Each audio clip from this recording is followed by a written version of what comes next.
ഞാനിന്ന് തയ്യാറാക്കിയിരിക്കുന്നത് ഒരു അടിപൊളിയായിട്ട് നല്ല എരിവൊക്കെ ഇഷ്ടപ്പെടുന്നവർക്ക് ട്രൈ ചെയ്ത് നോക്കാൻ പറ്റുന്നൊരു കിടിലൻ ടേസ്റ്റുള്ളൊരു ഈവനിങ് സ്നാക്സാണിത്. അപ്പോൾ വീഡിയോയിലേക്ക് കടക്കുന്നതിന് മുമ്പ് തന്നെ ഞാൻ 2 ദിവസമായിട്ട് വീഡിയോ ഇട്ടിട്ടുണ്ടായിരുന്നില്ല. അപ്പോൾ ത്രോട്ട് പെയിനും കോൾഡൊക്കെ ആയിട്ട് അതിൻ്റെ ഒരു ബുദ്ധിമുട്ടിലായിരുന്നു കേട്ടോ. ഇപ്പോൾ ഒന്ന് ജസ്റ്റ് ഒന്ന് മാറി വരുന്നേ ഉള്ളൂ. അപ്പോൾ അതിൻ്റെ ഒരു ബുദ്ധിമുട്ടും കാര്യങ്ങളൊക്കെ ഉണ്ട്. അപ്പോൾ എന്തെങ്കിലും ഡിസ്റ്റർബൻസ് ഉണ്ടെങ്കിൽ ക്ഷമിക്കണം കേട്ടോ. അപ്പോൾ നമുക്ക് ഈ ഒരു സ്നാക്സ് ഉണ്ടാക്കുന്നത് എങ്ങനെയാണെന്നുള്ളത് വീഡിയോ സ്കിപ്പ് ചെയ്യാതെ നിങ്ങൾ കണ്ടു നോക്കണേ. അപ്പോൾ അടിപൊളിയായിട്ടുള്ളൊരു സ്നാക്സ് തയ്യാറാക്കി എടുക്കാനായിട്ട് കഴിയും. പിന്നെ വീഡിയോ ലൈക്ക് ചെയ്യാത്തവരാണെങ്കിൽ ഇപ്പോൾ തന്നെ ഒന്ന് ലൈക്ക് ചെയ്തോളൂ. സബ്സ്ക്രൈബ് ചെയ്യാതെ കാണുന്നവരുണ്ടെങ്കിൽ ഒന്ന് സബ്സ്ക്രൈബ് ചെയ്ത് സപ്പോർട്ട് ചെയ്യണേ. അപ്പോൾ നമുക്ക് പെട്ടെന്ന് തന്നെ വീഡിയോയിലേക്ക് കടന്നാലോ. അപ്പോൾ നമുക്ക് ആദ്യം തന്നെ മിക്സിൻ്റെ ജാർ എടുത്തിട്ടുണ്ട്. അതിലേക്ക് ബോൺലെസ് ചിക്കനാണ് ഇട്ട് കൊടുക്കുന്നത്. എല്ലില്ലാത്ത ചിക്കൻ ഉണ്ടല്ലോ, അത് ഇതിലേക്ക് ഇട്ട് കൊടുക്കുന്നുണ്ട്. ഒരു 50 ഗ്രാമൊക്കെ തന്നെ ഉണ്ടാവുള്ളൂ കേട്ടോ. അപ്പോൾ ഞാൻ കുറച്ച് ക്വാണ്ടിറ്റിയിലാണ് തയ്യാറാക്കുന്നത്. അപ്പോൾ നിങ്ങൾ കൂടുതൽ ക്വാണ്ടിറ്റിയിലൊക്കെ തയ്യാറാക്കുകയാണെങ്കിൽ ഇട്ട് കൊടുക്കുന്ന ചേരുവകൾ കുറച്ച് കൂടുതൽ ചേർത്ത് കൊടുക്കേണ്ടി വരും കേട്ടോ. അതിനനുസരിച്ച് ചേർത്ത് കൊടുത്താൽ മതിയാവും. ഇനി അതിലേക്ക് വലിയൊരു സവാളേൻ്റെ പകുതി ഞാനിതുപോലെ ഒന്ന് കട്ട് ചെയ്തിട്ട് ഇട്ട് കൊടുക്കുന്നുണ്ട്. ഇനി അതിലേക്ക് ഒരു ചെറിയ കഷ്ണം ഇഞ്ചിയും കുറച്ച് വെളുത്തുള്ളിയും കൂടി ഒന്ന് ചതച്ചിട്ട് ഇട്ട് കൊടുക്കുന്നുണ്ട്. പിന്നെ 2 പച്ചമുളക് ഇതുപോലെ സെൻറ്റർ ഭാഗം ഒന്ന് കട്ട് ചെയ്തിട്ട് ചേർത്ത് കൊടുക്കുന്നുണ്ട് കേട്ടോ. പച്ചമുളക് എന്നൊക്കെ പറയുമ്പോൾ നിങ്ങൾക്ക് എരിവിന് ആവശ്യമുള്ളത് ചേർക്കാവുന്നതേ ഉള്ളൂ. അപ്പോൾ അത്യാവശ്യം സ്പൈസി ആയിട്ടുള്ളൊരു സ്നാക്സാണ് കേട്ടോ ഇത്. അപ്പോൾ അതുകൊണ്ടാണ് ഞാൻ അത്യാവശ്യം എരിവുള്ള 2 പച്ചമുളക് തന്നെയാണ് എടുത്തിരിക്കുന്നത്. പിന്നെ അതിലേക്ക് കുറച്ച് മല്ലിയില ഇട്ട് കൊടുക്കുന്നുണ്ട്. മല്ലിയിലയുടെ ഫ്ലേവറൊക്കെ ഇഷ്ടമുള്ളവർക്ക് കുറച്ച് കൂടുതൽ ചേർത്ത് കൊടുക്കാം കേട്ടോ. പിന്നെ അതിലേക്ക് 1 ടേബിൾ സ്പൂൺ കോൺഫ്ലവർ ചേർത്ത് കൊടുക്കുന്നുണ്ട്. കോൺഫ്ലവറിന് പകരം വേണമെങ്കിൽ നിങ്ങൾക്ക് മൈദപ്പൊടി ഇട്ട് കൊടുത്താലും മതിയാവും. പിന്നെ അതിലേക്ക് 2 ടേബിൾ സ്പൂൺ റവയാണ് ഇട്ട് കൊടുക്കുന്നത്. അപ്പോൾ നമുക്ക് തിക്കായിട്ട് കിട്ടാൻ വേണ്ടിയിട്ടാണ് ഈ റവ ചേർത്ത് കൊടുക്കുന്നത്. ഈ ഒരു റവക്ക് പകരം നിങ്ങൾക്ക് വേണമെങ്കിൽ ബ്രെഡ് ക്രംസ് ഇട്ട് കൊടുത്താലും മതി കേട്ടോ. അപ്പോൾ 1-2 ബ്രെഡ് വേണമെങ്കിൽ കൈ കൊണ്ടൊന്ന് പിച്ചതിന് ശേഷം ഇട്ട് കൊടുത്താലും മതിയാവും.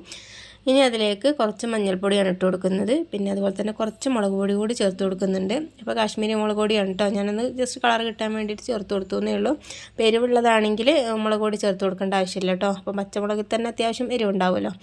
ഇനി അതിലേക്ക് കുറച്ച് ഗരം മസാലയും ആവശ്യത്തിനുള്ള ഉപ്പ് കൂടി ചേർത്ത് കൊടുക്കുന്നുണ്ട്. ഉപ്പ് നമുക്ക് അവസാനം വേണമെന്നുണ്ടെങ്കിൽ ചേർത്ത് കൊടുത്താൽ മതി. ഇപ്പോൾ കുറച്ച് ഇട്ട് കൊടുക്കുന്നുണ്ട്.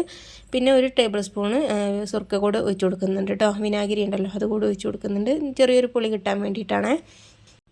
ഇനി ഞാൻ നല്ല രീതിയിൽ അങ്ങ് അരച്ചെടുക്കുന്നുണ്ട് കേട്ടോ. അപ്പോൾ നിങ്ങൾക്ക് വേണമെങ്കിൽ ഇനി കോഴിമുട്ട വേണമെങ്കിൽ ഇതിൽ ഒഴിച്ച് കൊടുക്കാം കേട്ടോ. കോഴിമുട്ടയുടെ മഞ്ഞ മാത്രം ഇട്ട് കൊടുക്കാൻ താല്പര്യമുള്ളവരാണെങ്കിൽ ഞാൻ ചെയ്ത് കൊടുക്കുക. അപ്പോൾ ഞാനിതിലേക്ക് അങ്ങനെ ചേർത്ത് കൊടുക്കുന്നില്ല. അപ്പോൾ ഞാനിതൊരു ഹൈ സ്പീഡിൽ ഇട്ടിട്ട് തന്നെ അതൊന്ന് ക്രഷ് ചെയ്തെടുത്തിട്ടുണ്ട് കേട്ടോ. ഈ ഒരു പാകത്തിനായിട്ട് കിട്ടിയിട്ടുണ്ട്. അപ്പോൾ ഈ ഒരു തിക്നെസ്സിൽ നമുക്ക് കിട്ടണേ. അപ്പോൾ ഇങ്ങനെ ഒരു ലൂസായിട്ടാണ് നിങ്ങൾക്ക് കിട്ടുന്നതെങ്കിൽ 1-2 ടേബിൾ സ്പൂൺ മാത്രം റവ ഇട്ട് കൊടുത്താൽ മതിയാവും. റവയോ അല്ലെങ്കിൽ ബ്രെഡ് ക്രംസ് ഇട്ട് കൊടുക്കാൻ ഞാൻ പറഞ്ഞല്ലോ. അപ്പോൾ ഇതിലേതെങ്കിലും ഒന്ന് ചേർത്ത് കൊടുത്താൽ മതിയേ. 1 ടേബിൾ സ്പൂണൊക്കെ ഇട്ട് കൊടുത്തിട്ട് ഒന്നങ്ങ് അരച്ചെടുത്ത് നോക്കാം. അപ്പോൾ കറക്റ്റായിട്ട് കിട്ടിയിട്ടില്ല എന്ന് തോന്നുകയാണെങ്കിൽ 1 ടേബിൾ സ്പൂൺ കൂടി അങ്ങ് ഇട്ട് കൊടുത്തിട്ട് ഒന്നങ്ങ് അരച്ചെടുത്താൽ മതി കേട്ടോ.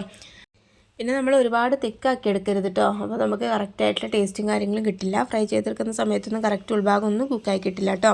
അപ്പോൾ ഈ ഒരു നമ്മൾ കൈ കൊണ്ട് തൊടുന്ന സമയത്ത് ജസ്റ്റ് ഒന്ന് ഒട്ടിപ്പിടിക്കുകയും വേണം. നമുക്ക് ഒരു ഷേപ്പാക്കി എടുക്കാനായിട്ട് കഴിയും വേണം. ആ ഒരു പാകത്തിനാണ് നമുക്ക് ഈ ഒരു ഡൗ കിട്ടേണ്ടത്. അപ്പോൾ ഇതുപോലെ ഞാൻ കയ്യിലൊന്നും ഓയിലാക്കിയതിന് ശേഷം ഒന്നുകൂടി ഒന്നും കുഴച്ചെടുക്കുന്നുണ്ട്. കുഴച്ചെടുക്കേണ്ട കാര്യമൊന്നുമില്ല, നല്ല രീതിയിലൊന്ന് മിക്സായി കിട്ടിയിട്ടുണ്ട്. ഇനി ഞാനിതിലേക്ക് ഇതിൽ നിന്ന് ഓരോ ബോൾ എടുത്തിട്ട് ഇതുപോലെ ഷേപ്പാക്കി എടുക്കുന്നുണ്ട്. ഉന്നക്കായുടെ ഷേപ്പിലാണ് ഞാൻ ചെയ്തെടുക്കുന്നത്. ഷേപ്പൊക്കെ നിങ്ങൾക്ക് എങ്ങനെയാണ് താല്പര്യം അങ്ങനെ ചെയ്തെടുക്കുക. പിന്നെ ഒരുപാട് കട്ടിയിൽ തയ്യാറാക്കരുത്. അപ്പോൾ ഉൾഭാഗം കറക്റ്റായിട്ട് കുക്കായി കിട്ടില്ല. അപ്പോൾ നമ്മൾ എടുത്തിരിക്കുന്ന ചിക്കനൊന്നും കുക്ക് ചെയ്തെടുത്തിട്ടില്ലല്ലോ. അപ്പോൾ അതുകൊണ്ടാണ്. അപ്പോൾ ഒരുപാട് തിക്നെസ്സോട് കൂടി തയ്യാറാക്കണ്ട. ഇതുപോലെ ഞാൻ എല്ലാം ഒന്ന് ഷേപ്പാക്കി എടുത്തിട്ടുണ്ട്.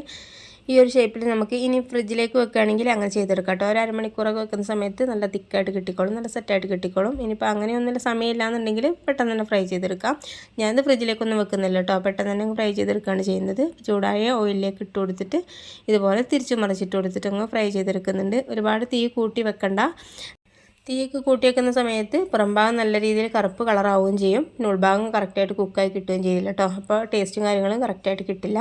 ഇത് നല്ല രീതിയിൽ കുക്കായി വരുന്ന സമയത്ത് തന്നെ നമുക്ക് നല്ലൊരു മണം വരും കേട്ടോ. അപ്പോൾ ആ മണം വരുന്ന സമയത്ത് തന്നെ നമുക്ക് കറക്റ്റായിട്ട് കുക്കായിട്ടുണ്ട് എന്നുള്ളത് മനസ്സിലാക്കാൻ പറ്റും.